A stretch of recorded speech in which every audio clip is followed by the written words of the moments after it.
Mannarkkad Jose baby MLA ആയിരുന്ന സമയത്ത് family കോടതിക്ക് ക്യാമ്പ് സിറ്റിംഗ് അനുവദിച്ചു എന്ന് വെണ്ടക്ക അക്ഷരത്തിൽ ഇടതുപക്ഷം പ്രചരണം നടത്തുന്നുണ്ട്. ഫാമിലി കോടതി എല്ലാ ജില്ലയിലും 2 3 വീതമൊക്കെ ഉണ്ട്. ആ ഫാമിലി കോടതിയുടെ അധികാര കേന്ദ്രങ്ങളിൽ ഒറ്റപ്പാലം ഫാമിലി കോടതിയുടെ അധികാര പരിധിയുള്ള മണ്ണാർക്കാടും പട്ടാമ്പിയിലും ക്യാമ്പ് സിറ്റിംഗ് ഉണ്ട്.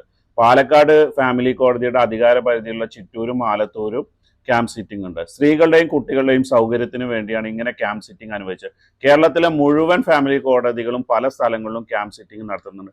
മണ്ണാർക്കാട്ടിന് മാത്രമായി പ്രത്യേകം ക്യാമ്പ് സിറ്റിംഗ് അനുവദിച്ചിട്ടില്ല. മണ്ണാർക്കാട് പുതുതായി 2 കോടതിയാണ് വന്നിട്ടുള്ളത്.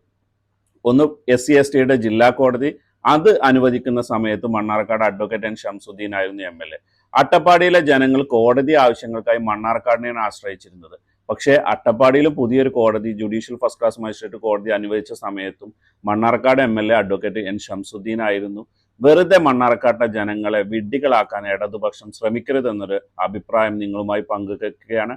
നിങ്ങളുടെ നോട്ടീസിലെ അടുത്ത തെറ്റിദ്ധാരണ പരത്തുന്ന കാര്യം നാളെ നമുക്ക് ചർച്ച ചെയ്യാം.